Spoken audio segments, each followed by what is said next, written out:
Hey guys, Ryan Steinolfson here, and S. Lee as well. We're live on multiple platforms right now, and I'm gonna actually let me just take the banner off. We're gonna be talking today about, like it says in the title, AI that runs your business, um, and how we inject AI into every workflow.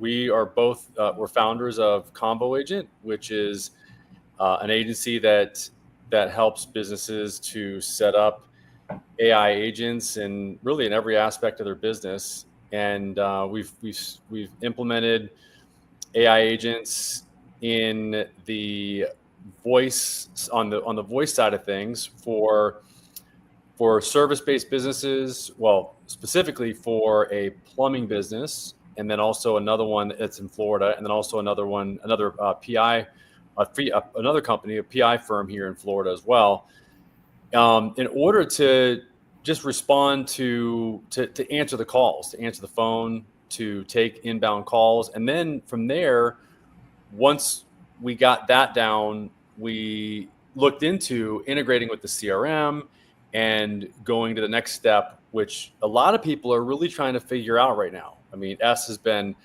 forwarding me over a lot, keeping me up to date, keeping me inspired by sending me over these lofty valuations that these companies that are trying to make heads or tails of automating the workflows that businesses have are getting. I mean, they're getting valuations in the hundreds of millions, if not billions of dollars.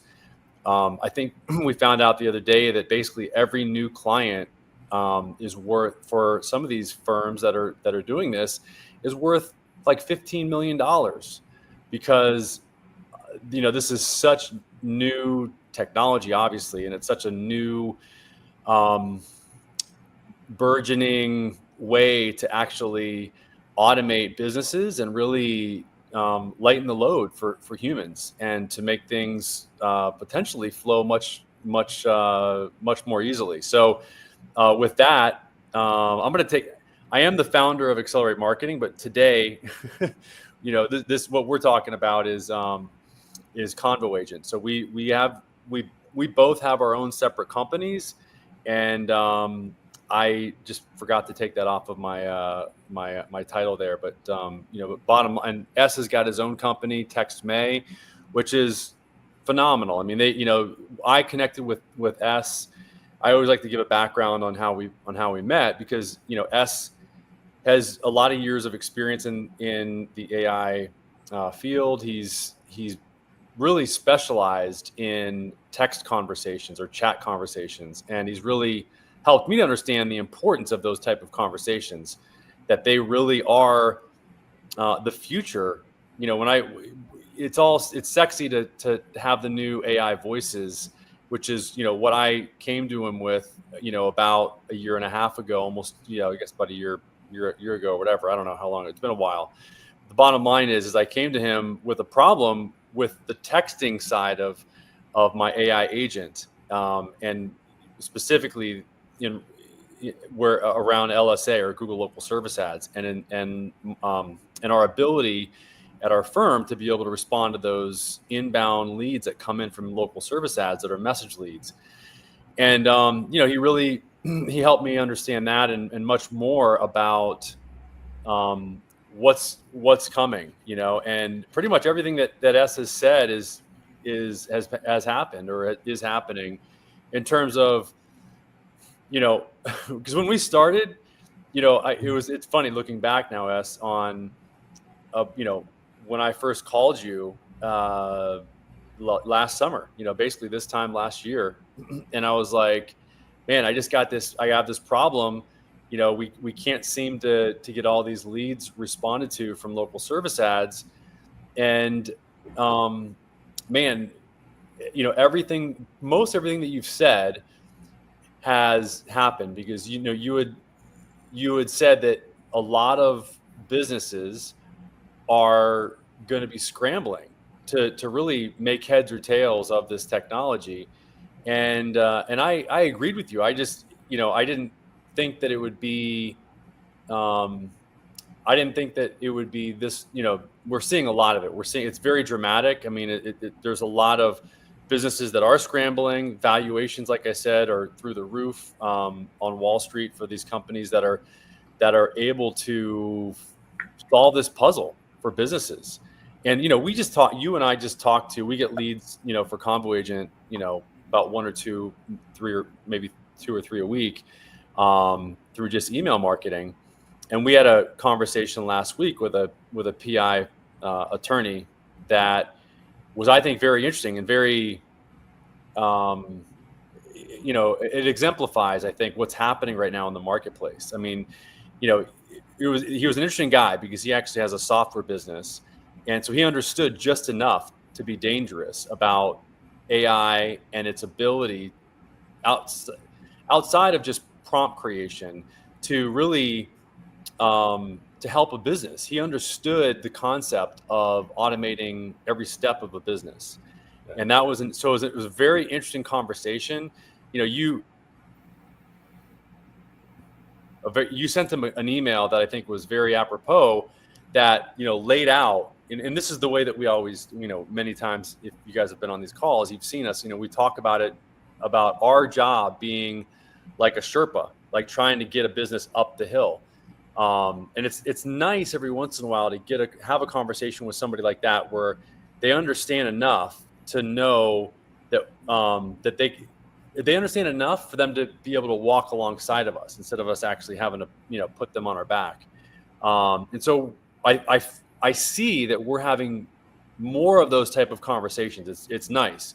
We're having more conversations, I think, with people that have gotten over this concept of AI and what it is, and that it can be more than just a tool that can help you plan your vacation.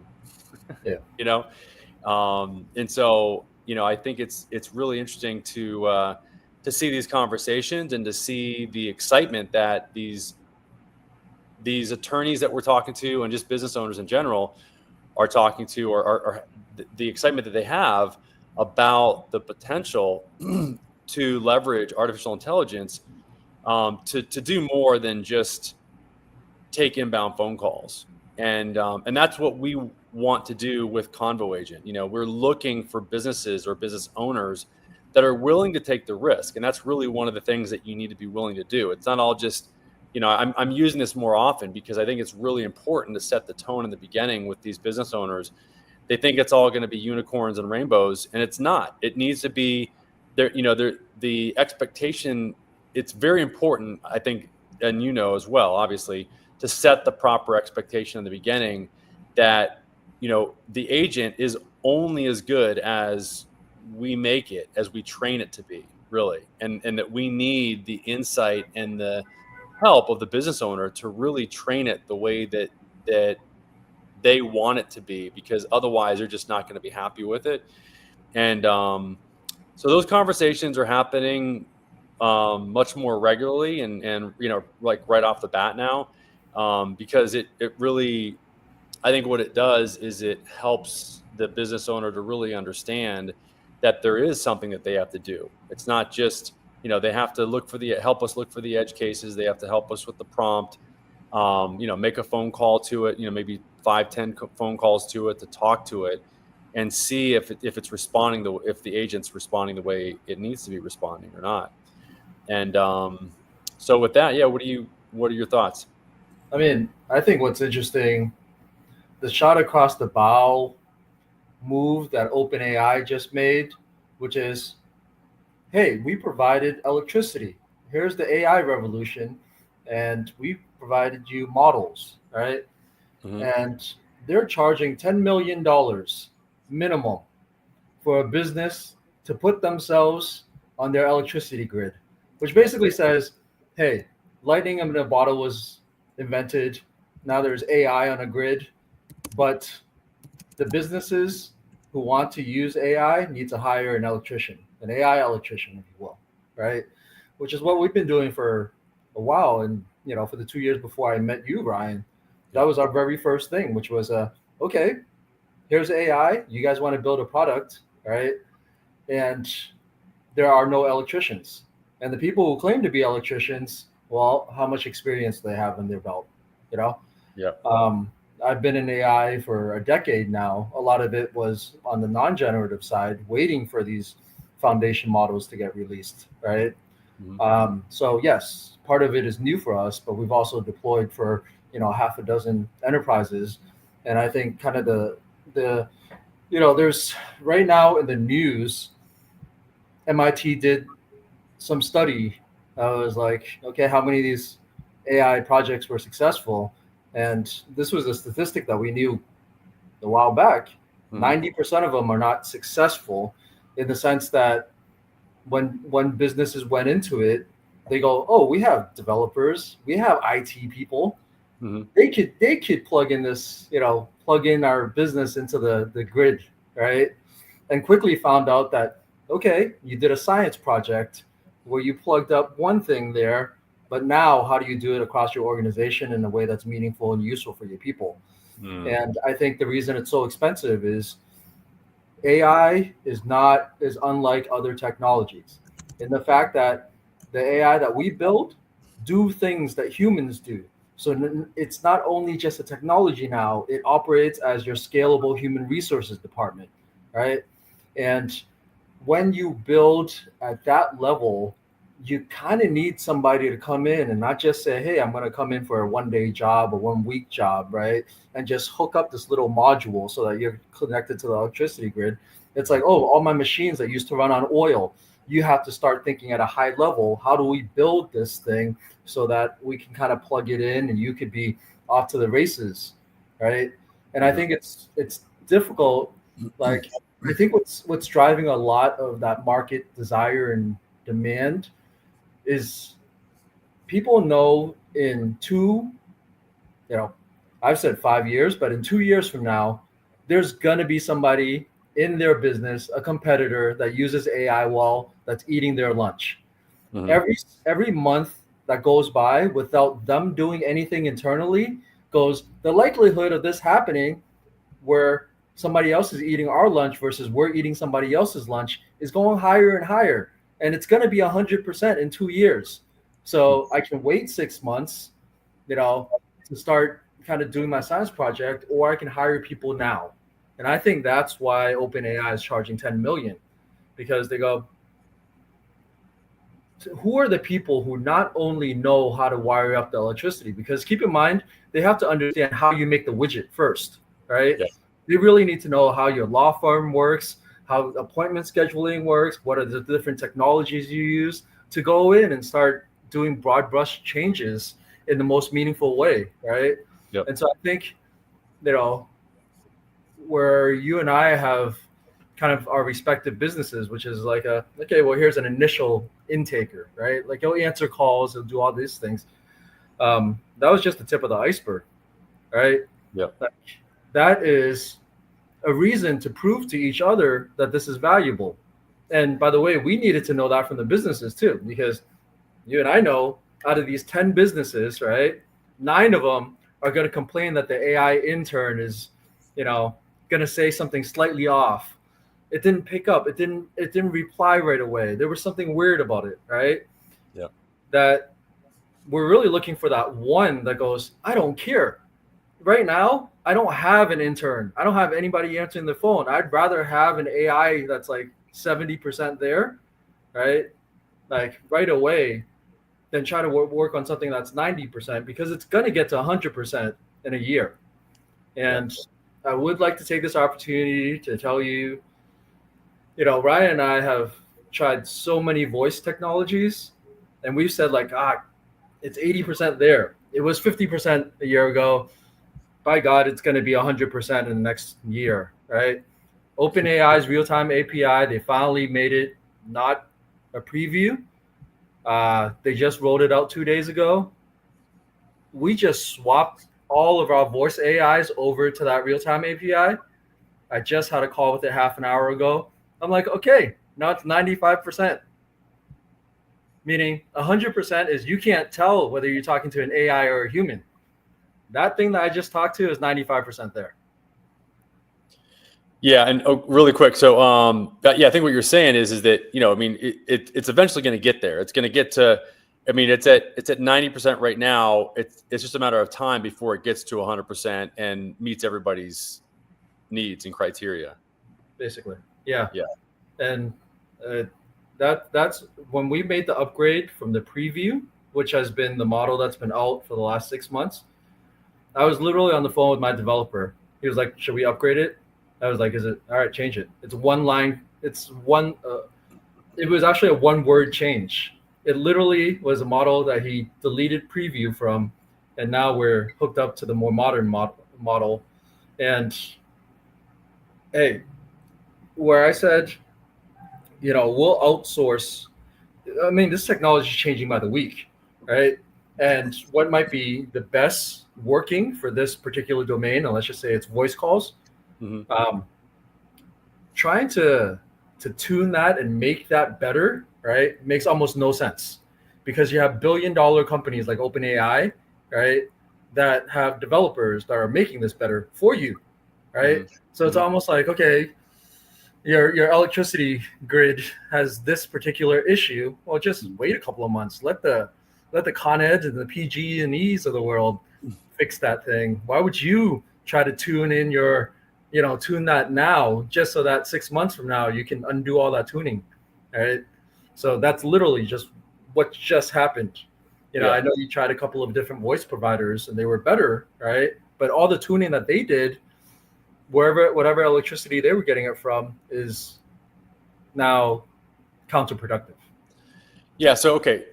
A couple of things. So I want to pay attention to the people that are jumping in here. So there's some questions coming in from Wolf's friend. I mean, I get it. The more humanity uses AI, the less able it will be to think for itself. Yeah. I mean, we can talk about that in a second. Mike Kelly said, no, it's not changing by the week. It's changing by the day. I agree. And I think that's, one of S's points is that, you just switched over, I think, S is what you were saying, to the ChatGPT new voice model, and it solved a lot of the problems that you saw before, is what you're saying in a nutshell. Okay, got it. I think that, the more humanity uses AI, the less able. I mean, I use it as an adjunct. I mean, it's not. Look, AI is not, giving me all the answers. It's just it gets the train rolling for me. It gets me. That's what I like about it, is that I can give it. Whereas before it would take me an hour to start a project, I can now start a project immediately, whether that's creating a pitch deck or a website. I mean, I can just get started very rapidly, and I can, and that's what I love about AI. So, I mean, that's the great thing about it. So, what other questions you guys have? Please post any questions that you have in the down below or in the comments of wherever it is that you're watching us from. So the Wolf's friend, my comment on that, and this has been my comment from the beginning of AI, when I was like, if you do not remember anything about any of the technical stuff we talked about, just remember you have to think of AI as the next generation with children, right? And you go, okay, children are going to take the next generation of children taking our jobs. Next generation of children will say the darndest things. They'll lie. They'll whatever, right? And in that comment, that is we're less able to think for ourselves, but that's a choice, right? When you have children that are old enough to do the work that you didn't want to do, you can upskill yourself and focus on the high value things, right? And I think, as a society, yes, maybe. I mean, internet and social media probably made us dumber, right? We had to go look things up, right, and think about it, right? A calculator made us dumber. We can't do we can't do long division the same way somebody in 100 years can, right? But it's a question of like, what are the things that matter? Because if somebody gave you an AI intern that took all the brunt work that you didn't want to do, like, you get to spend all that time with honing another skill. So I think that's the way I think about AI, is like, yes, across society, the getting to the bare minimum is easier now, but that pushes society to do much better because now they have free time on their hands to, innovate. Right. Yeah, I think what you're saying is really similar to mine. Is that it allows you to to do things that are higher and better use of your time. Number one, and also to get projects started faster. It allows you to just basically like to get more done more rapidly. Yeah. Yeah. And by the way, like, the reason for everybody listening, like Ryan and I kind of go into these enterprise builds is like when we give a business their AI agent, right? And we get on these workshops and we create it for them in like, 10, 20 minutes. It's up. But very quickly a business goes, hey, it's actually doing real work now. Well, I use these 4 different softwares. How does it integrate with that, right? Mm-hmm. And that is where we come in and say, okay, well, tell me about those. Okay, I'm going to need to, you routed off 3 softwares. I'm going to need to do some research to see whether they have APIs, right? And then to say, okay, well, what's that next thing, that next upskill, you will. It answers the calls, it sends you a notification. Now you want every time for somebody to call in that it creates a new lead in your CRM. Great.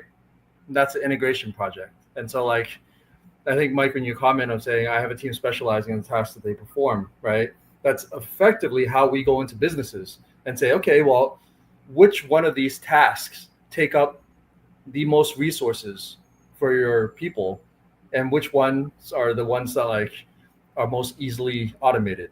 And I think just that creation of the lead thing, right?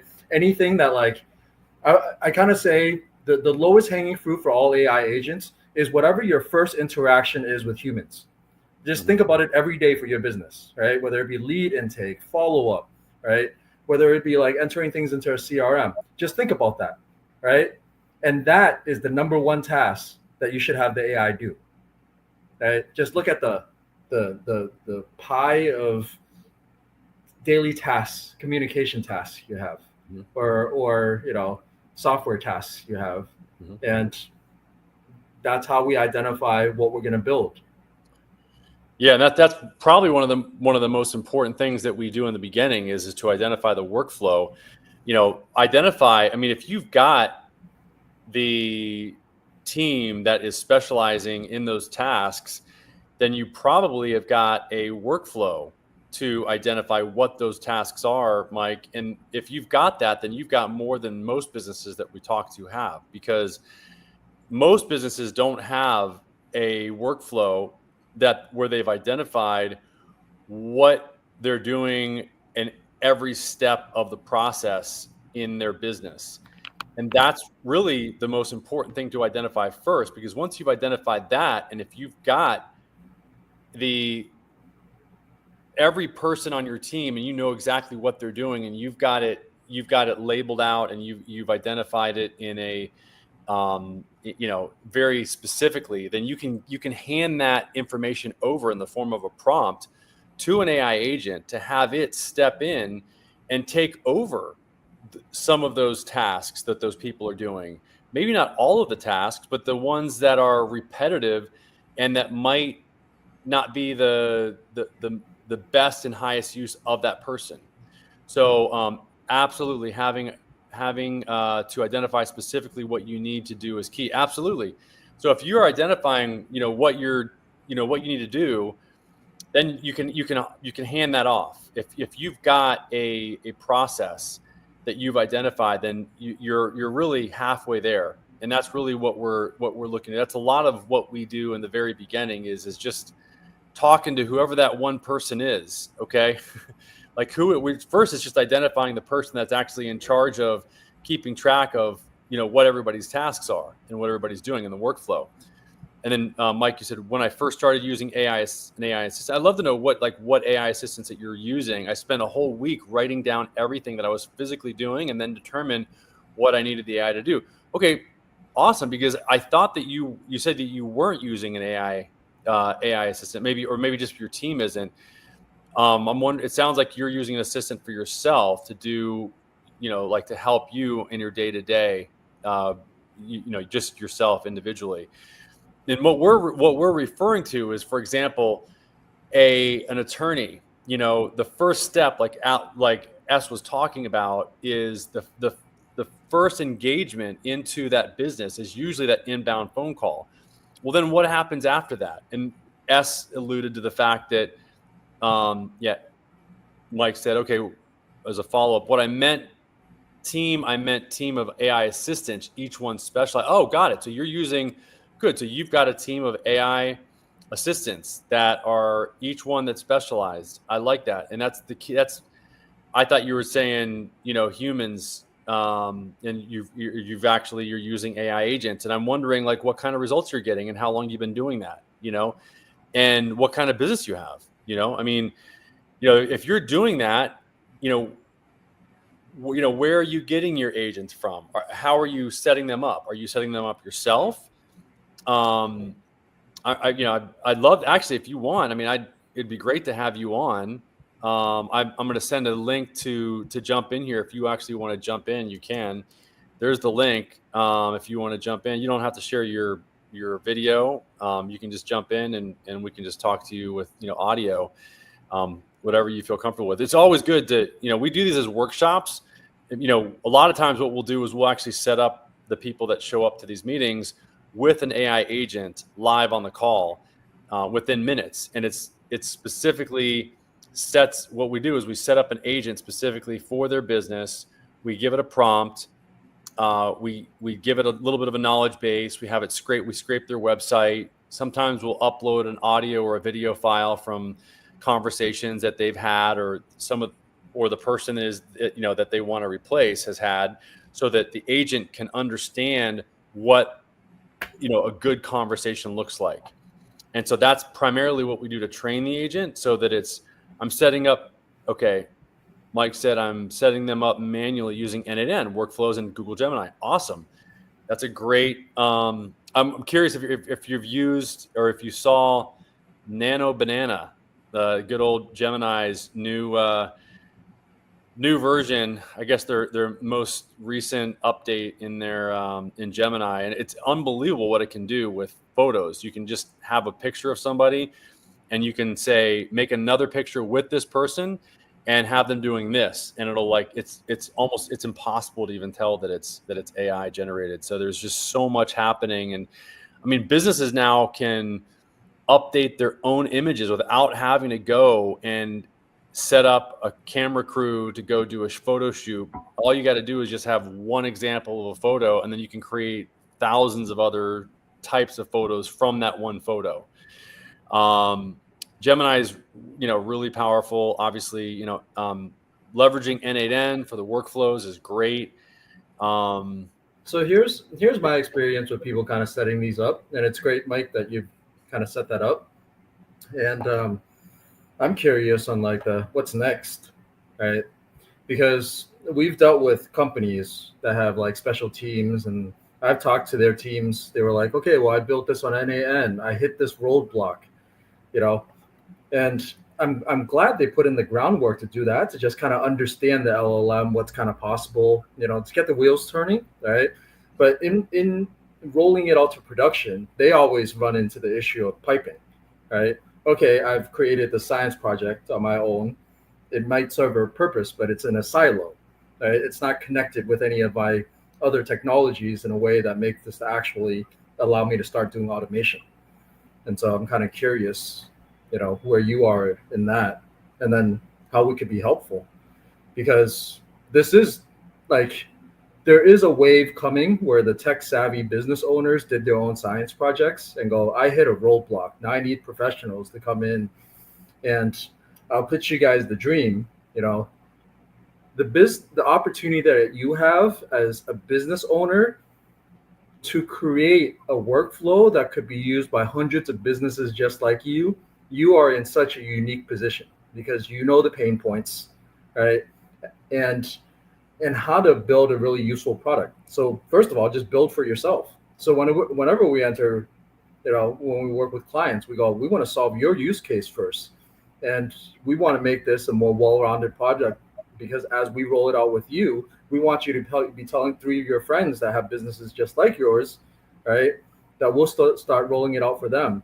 And I've told people that hey, 5 years from now, this is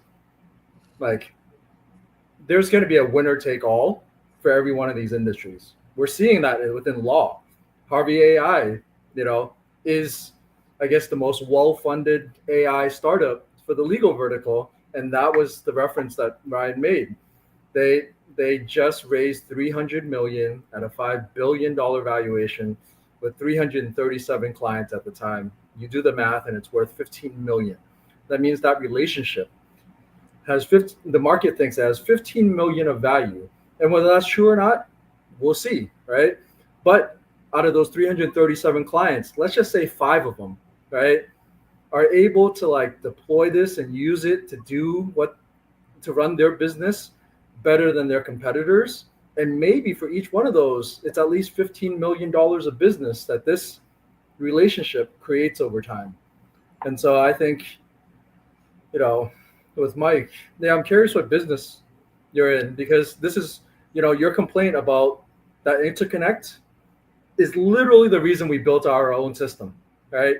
Because when you rely on a third-party system, like, look, we were there when Azure was building out, when AWS was building out their AI platform. I went in there and said, I can do 20% of the things that I need done. The other 80%, now I have to build it myself, or I wait for you to create the connectors for me to do it. And if you're going to be competing, right, these platforms are going to fall short. And then you're going to end up trying to get their attention, the founder's attention. Hey, you really need to build this out, right? And hope they might do it in 6 months. And that is kind of the challenge, that like businesses can only take it so far on the technical side.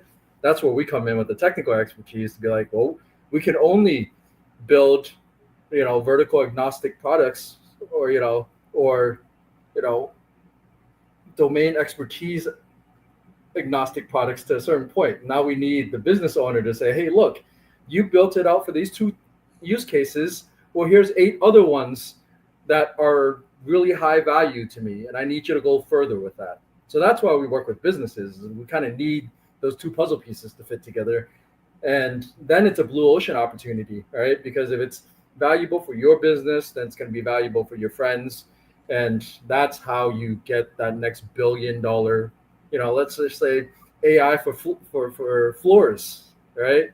Like, if you can build something that makes a florist's job that much easier, and you give it to them at a price that's reasonable, and by the way, it's going to be cheaper than humans, right? If you employ a human to do something, AI is going to be a fraction of that cost, and this could be going to market as soon as it gets built for you. Yeah. And what Mike was saying, N8N has quite a few nodes that interconnect with various APIs, but I still find myself having to manually write code when a node isn't available. So yeah, I mean, there's, that's the reason why we created Convo Agent. It's to, I mean, you're actually further down the road than most, I'd say 95% or more of businesses right now. I mean, the fact that you're using N8N to interconnect your different solutions, whether it's your CRMs or whatever, through their APIs, I mean, that's, you're further along than 99% of businesses.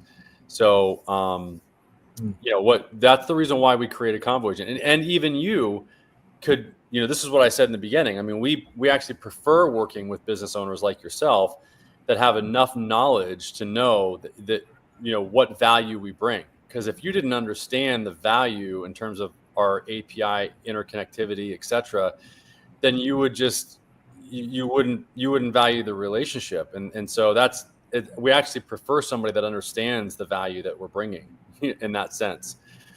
So I hope that makes sense. So, if you want to join, it'd be great. We've got about another, 20 minutes we're going to be on here. I will show you I'm going to show you guys the screen here, to show you the Forbes magazine. This is the OpenAI's $10 million AI consulting business deployment takes center stage. Was just released on July 17th. So Sam Altman said that, OpenAI's new $10 million plus AI consulting offering provides one thing in 2025. The edge in AI is in its deployment. Right here. This is it. This is what we're talking about. Not just an access, not just the not just the like S is referring to it as electricity, the electricity providers. There's plenty of electricity providers. You already got, Mike, you're using Gemini, we're using ChatGPT. There's a lot. We equate them to like the Con Eds, etc. It really, because it's just the I don't want to say it's just it's the electricity, and it's a commodity. And this is what AI is acknowledging, that it is a commodity, that what they provide in their LLM, it has really even been, look at DeepSeek. I mean, it's been stolen for the most, really, and made even better, and now that's their competition. So they've got another competitor that just basically just took their way of making electricity and made it better. This appears to be borrowed from Palantir's 2-decade-old playbook, signaling the ascent of AI deployment as a service as the next transformative frontier. Which, we've been talking about this for a while. We've been doing this for almost a year now. Historically, AI firms competed by offering the most powerful LLMs via API access, but this points out the power is not in the LLM; it's a commodity. It's exactly what we're saying. So, and what was the other article that you'd quoted? Yes. Oh, I mean, that was it. There's another one I think you quoted as well, but there's I think it was the value of the other one was the valuation of Harvey. Oh, Harvey AI. Yeah. And that's where we want to partner up with some of the businesses. And I'll tell you kind of the challenges that we've had kind of doing vertical builds with a lot of businesses, right? Is the rate at which AI is progressing is multiples the rate at which a business is comfortable trying things, right? Yeah. And that's been a bit of a challenge. I mean, we have a client where we built AI that integrates with their software, right? But it's sat around for 2 months because he hasn't pushed his people to use it internally. And there's a political thing entirely aside that for whatever reason, employees might say, hey, am I training my replacement? Yeah. If you're a bad employee, yes, you're training your replacement, right? If Right. you're a good employee, you got yourself an assistant, right? And so I think it's a real great way of, people identifying themselves, right? Yeah. How they view AI and technology. Right. Like you have the go-getters that are like, look, if this thing can triple my output, and yes, I will use it. And so I think, for business, it's kind of important that we work with, business owners and people who want to grow and move fast, because, if you think about going in and deploying something with a business, and let's just say it takes 3 months, right? The world is quickly moving if the business is not willing to put this into practice. And I think, that's kind of the challenge as a business owner to almost dream big. Like a lot of our challenges are like when we give them the AI intern, they're like, whoa, they said this thing wrong. They said this, and I'm like, dear God, this AI could be your COO, but you're nitpicking these little things, right? Yeah. And so we challenge like the business owners. We want to work with business owners that go, look, I have a challenge right now. Like I can't do these things. If you could just have AI take care of it for me, I will be thrilled. I don't care whether it's 30%, 70%, 90%, because right now we're at 0%. And then I would also challenge the businesses to think about these things that, like, yes, sure, it's going to replace an old paradigm faster, better, but it also opens up a completely new paradigm. So just think of communications, follow-up communications for every business, right? You have leads that have come in that have never been chatted with afterwards, right? And we're like, just in that ability, now you have an AI employee that could be on the phone 24/7. What would you do with that? How would you make your business better? Because now you have an infinitely scalable employee. Stop thinking about these things that, like, it's going to be replacing, and does it do it better? Think about those things that you don't do at all that now you can do. And I think that even as a product becomes a lot more marketable, right? Because I think one of the paradigms, one of the challenges right now, like let's just take a company like Smith AI. They used to do, virtual receptionists, right? And they tack on an AI product, and they make people go, well, do you want the AI product? Do you want the human product, right? This creates some like dissonance, right? There's territory that you're like stepping on toes, so you're gonna have to put in extra work to just make sure that you dance around those eggshells a little more. If you come up with a product that goes, hey, I don't think the whole industry is addressing this communication need. We built this thing, and all of a sudden we can bring this to businesses in a way that is not replacing something that humans already do, right? That's a much easier sell too. So I think that's something to think about. And I think about Mike as I'm so curious what business he's in. I know. Like, hey, Mike, just think of the thing that like, your 20 other buddies in this business would love, and let's build it. Yeah. He's tech savvy enough. He's tried these things. Now you have potentially professionals on the other side that can take this to fruition. Right. I mean, and I'll give an example of our PI attorney. I mean, initially we developed a voice AI agent that was answering the phone, or at least we tried. We did. We did our end of the bargain, and then the goal or the understanding was that client would then use the AI agent to take inbound phone calls. Once it was tested, once we got recorded calls of their intake team, for example, uploaded to the knowledge base of the AI agent to train it better. Once they called the AI agent to listen to it and see if there's any edge cases, meaning if it's screwing up, if it's not saying what it needs to say. And then going in and doing that, reinforcement learning of either a thumbs up or thumbs down that both your system and our system can do, which is way ahead of the game. I mean, the fact, and I think it bears mentioning that, you've got Text May, I've got, a voice agent as well, company that I've created. And what we both created is an agent that can be called through a phone number and texted through a phone number, or it can be accessed via chat or WhatsApp. It can be connected to anywhere that there's a conversation happening. So we did this for this specific personal injury firm. We set up an AI agent. It was answering the phone, or it was able to answer the phone. The attorney didn't use the AI agent, didn't put it in place to be used. And so it's just sitting there because he's concerned about burning leads. And, what we suggested is that we at least let it back up the humans, So if a human doesn't answer in 20 seconds, the AI will pick up the phone, for example, or, respond to message leads. It's like low hanging fruit, because an AI is going to respond to any message or email better than a human anyway. I mean, faster, really, probably almost better anyway, if it's got context.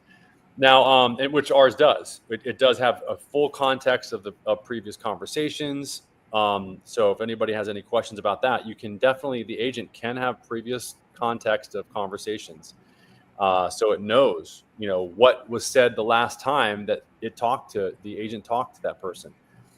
So we pivoted a little bit, and we said, okay, we would instead now like to create an agent specifically for the follow-up, not even being used for intake. Now we're just using it really internally for the staff to use the agent, which we thought was going to be easy. Turns out it's not so easy. I mean, it's still not being used. We've integrated with the CRM. So this is where, it really is a risk. There's a risk tolerance here, and really there's not even that much risk. It's just, if it's just being used, especially internally, to just support, the internal staff, this is what we're looking for, is business owners that are willing to try, to just use the agent internally. For example, to update the CRM for a PI firm or personal injury firm, one of their workflows, one of their most important workflows is to respond to that person once they've signed the case, to keep them, to follow up with them, to make sure they're getting treatment, to motivate them to go and want to get treatment, for example. And because that's one of the reasons, actually, when they go back and retrospectively, or after the fact, they go back and look at the cases that are won, the cases that have the most value are the ones where the person got treated early, they were reminded of the importance of getting treatment, and it really just, where there was a follow-up process. And humans are inevitably, they're just not gonna stick to a follow-up process the same way that an agent is, because it never misses. That's one of the great things about a computer, is that you can count on it doing the same thing every single time, and it will do it repetitively, nonstop, as much as you want. And so it's really the perfect scenario for sliding in an AI agent to solve that sort of a problem. So hopefully that gives you guys an idea of how an AI agent can be used outside of just the initial answering of the phone call, and in conjunction with your CRM, because we did this through the CRM. Once the person was added to the CRM, I love the SMS. I get here. Did you see that on the sidebar there? Yes, Oh, good. I like that new feature. It says show the comments on stage. So so it's good, because even though I don't show them, you can actually read them, which is great. So I love the SMS I get from my doctor and dentist about appointment reminders. Exactly. This is what we're talking. It's similar to that. But think of that in terms of being a person that got into a car accident, and you're working with a PI firm. Wouldn't it be great to be reminded of how important it is to be motivated and say, hey, look, you know what? The cases that settle for the most are the ones where, the person goes and gets treatment on time, regularly, and then also taking that information and getting it, like making the phone call to the doctor and getting the records. The AI can do that as well. Putting that information in the person's chart at the firm, in the CRM, and then maybe even sharing that information with the insurance company. I mean, this is the job of a whole separate person. And this is what we're talking about. This is part of the workflow. So this is the second step, or the second phase of the workflow for PI firms. After that, there's another person that then basically is in play. It's that person that then is, actually taking the case once the person's been treated, like taking the case to court. So then so how do we prep for the court? How do we, the AI can be used at that step, of the workflow, and then on and on and on, all the way until the follow up of getting a review. I mean, there's probably 3 or 4 other steps in the workflow for a PI firm that in between getting the review and what I just mentioned, and so, we're just, every business and every business has this same type of workflow. It's just identifying what that workflow is. And yeah, Mike, you're right. I mean, you love getting us. I love it too, because it reminds me, it's like, are you going to show up? Yes or no, to your appointment. You were going to say something else? Well, I think that kind of opens up what people, I have my pharmacy that I've been going to for years, right? Nobody calls, right? It's all by SMS. When the delivery guy is nearby, it sends a reminder. But they actually don't even employ some of the stuff that we put in, which is when you send an SMS message, imagine it was an employee on the other side that was an AI that had context on every single one of your prescriptions, where they are, what the status is, right? And pings that person right back. And so I think, these SMS appointment reminders, these are one-way ones. But I mean, I have discussions with the telecom providers, how, to allow to have a telephone number for all this. There's all kinds of compliance reasons, but they're completely ill prepared for the world that is coming. I mean, right now, I have AI that's having SMS conversations with people right this moment, right? About whatever their day was. Like, here's just a general assistant that can tell you things, you know, and I think what I see is this world that's going to quickly come about, which is there will be a personal AI assistant on SMS for every single person, handling every aspect of their day, right?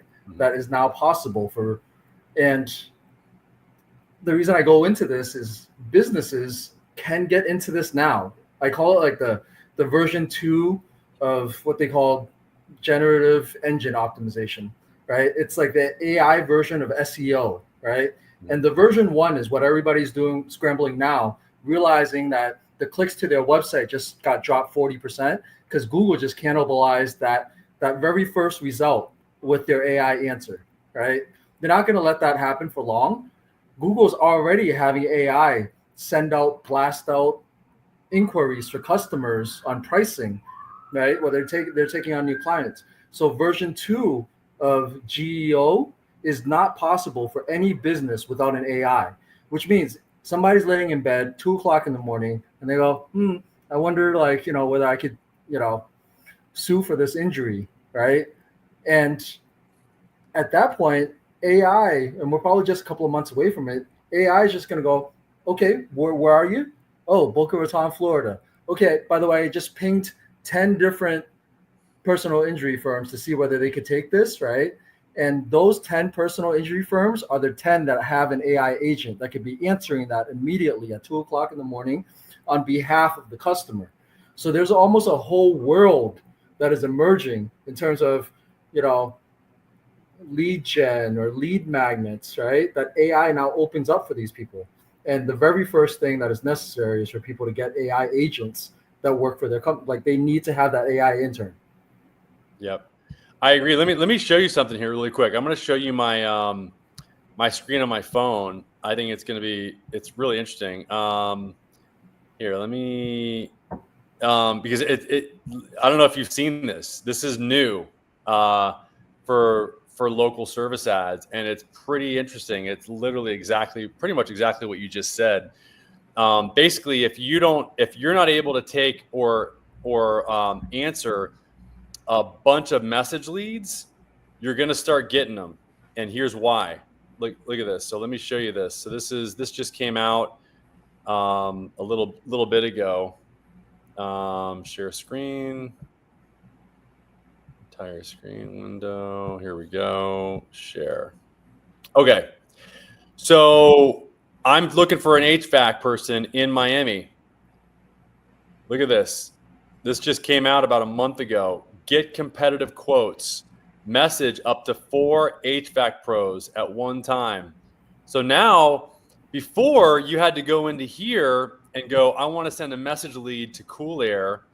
And then I would send a message there and it would say, do you want to send this same message to 3 other businesses? Now Google's going, no, man, we want everybody to get competitive quotes.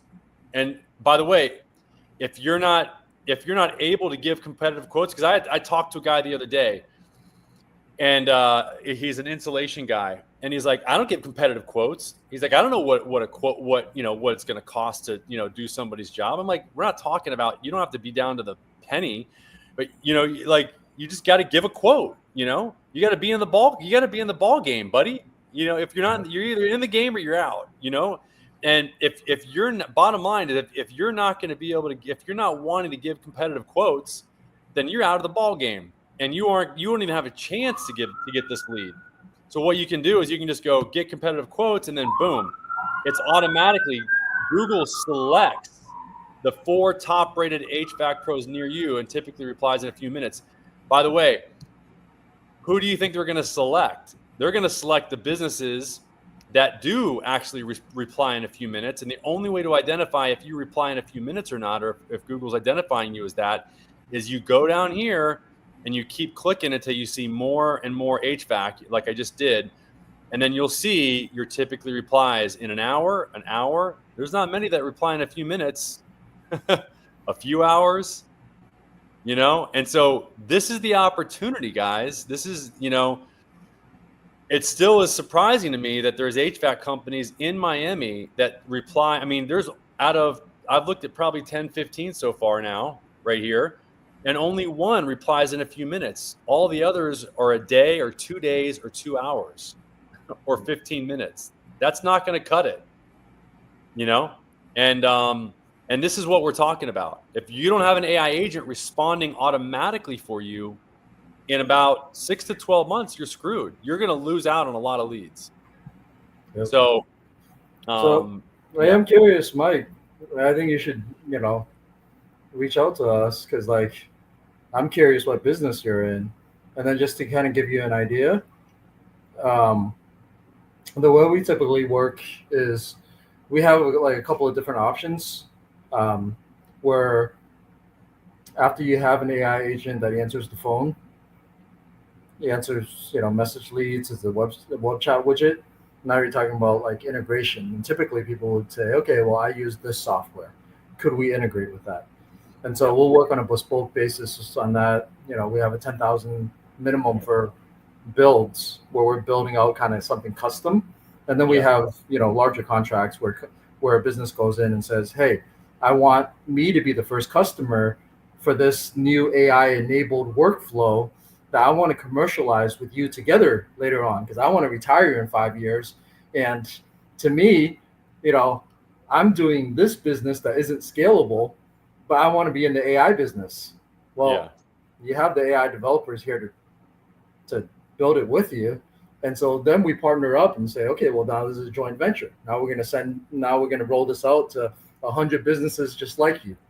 Right? You have the contacts, you have and there's nothing that beats a testimonial when they're like, well, is it useful? It's like, yeah, man, I don't answer my own, it's taking care of all my communications for me, right? Like nothing beats that as a testimonial from somebody who's in their business, knows their pain points, and goes, yes, I use it.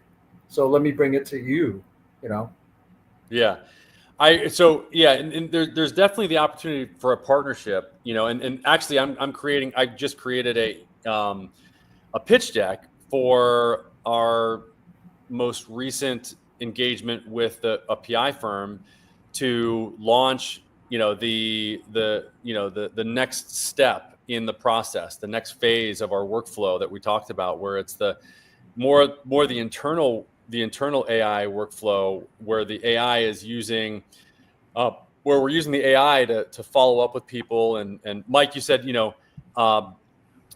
so if anybody wants to partner with us, let us know. I mean, there's different ways that you can engage with us.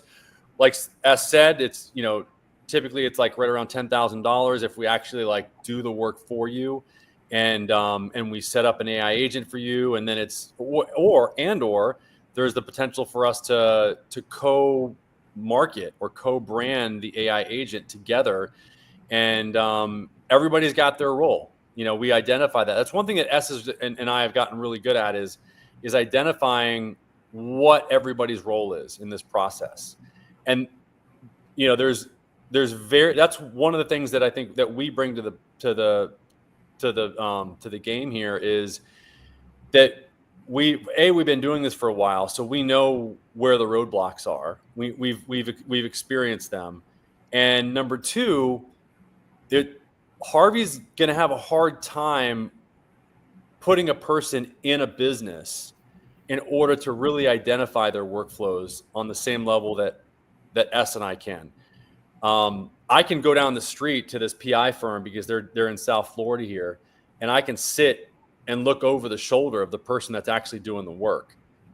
I don't know that Harvey's going to do that as a $3 billion company. Yeah. And if they do, it's going to take a little while for them to figure that out and to get to that level of granularity, because that's what it's going to take. And Mike said, I bet Angie's List hates this. Well, look, they all hate. They don't actually. I've talked to Angie's List. I've talked to Yelp. The Yelp guy said, "Man, your technology is genius. This is the number one problem I have as a sales rep." He was a sales rep for Yelp. He said, I wish we had this technology, because one of the most challenging problems that we have, one of the biggest problems we have, is our clients not responding to their inbound phone calls and their inbound message leads and their inbound emails that come from Angie's List. So Mike, let us know. We can definitely, I'm telling you, if I could, I'm going to do this. I'm just going to start a business and just, like S said, like be my own testimonial and be like, all right, nobody else had the cojones. I just went out there and did it myself. And I literally started running ads on Angie's List. I started running ads on all the places that everybody hates. Everybody hates Angie's List and Yelp. Why? Because they can't respond to the damn leads. Look at what I just showed you on my phone. Like every business takes at least a day or two out of 10, 15 businesses that I just showed you. That's the problem. That's the real problem. That it's that there's no process in place currently to respond to the leads that are coming in the format that they're given. That's one of the biggest opportunities right now is the leads that come in from Angie's List and go and local service ads and Home Advisor, TripAdvisor or Home Advisor, they all come in via email, and the AI agent can respond to emails. So, and you said Angie's List charges $50 a lead. Think of how much savings an AI assistant connected to your Google business can say. Exactly, you took the words right out of my mouth. I mean, this is exactly what we're talking about. And by the way, there's with OpenAI kind of opening up their consulting, right? Like this is going to start a wave of people that go, hey, we had OpenAI come in, do a forward deployed engineering. We built a product together, right? And then they're going to go gangbusters and take that product and make that a multi-million-dollar business, right? Mm-hmm. And so that's where we're like, hey, we have capacity to kind of take on a couple more additional clients because our pipeline is pretty full.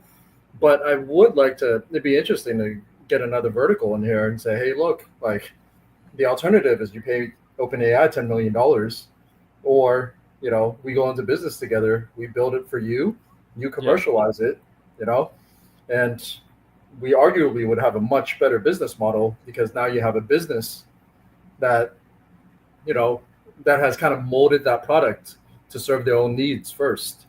Yeah.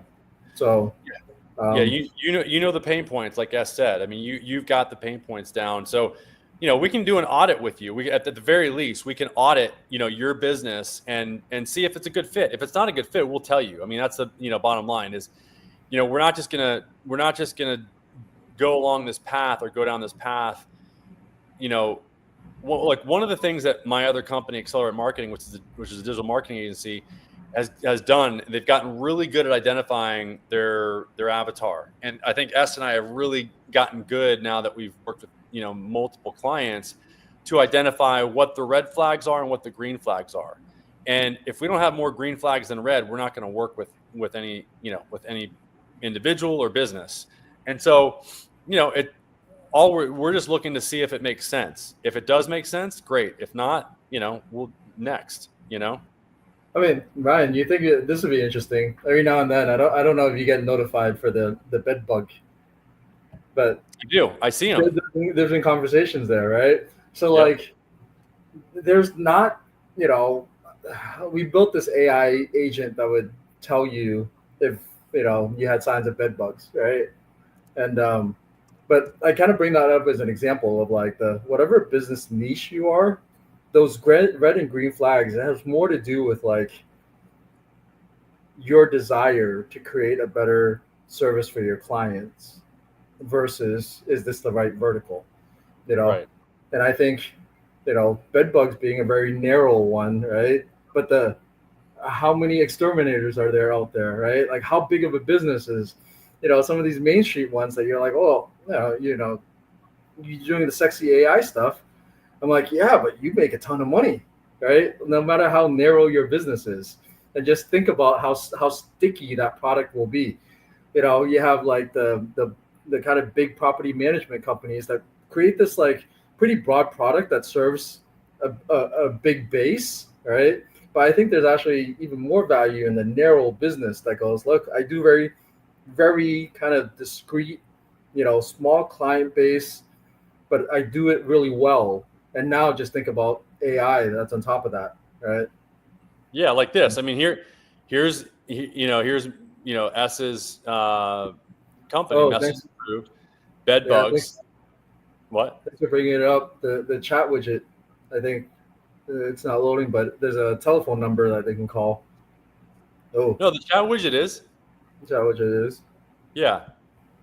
Yeah. Yeah, I know it is because I've been getting emails. So I mean, I've been getting texts. But if I type in, by the way, have you done this? Bedbugs AI agent.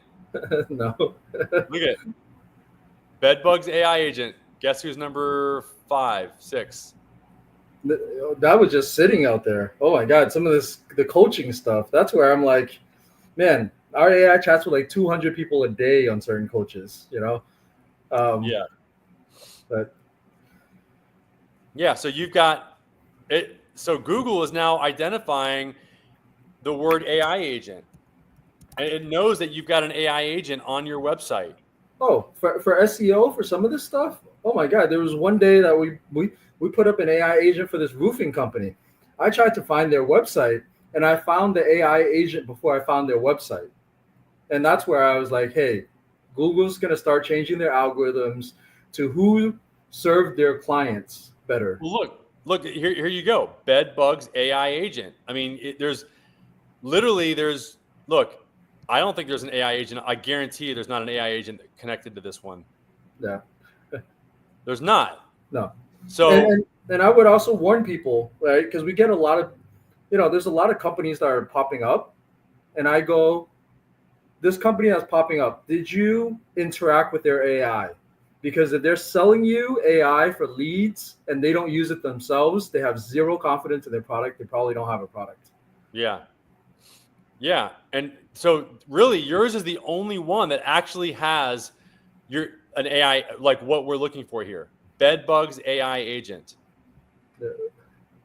Yeah, and it's just going to be a matter of time until it's like, personal injury. Yeah, like people are going to start getting used to that, right? Because they're used to going to ChatGPT for everything now. But they're like, well, this is a general AI. I want some expertise here, right?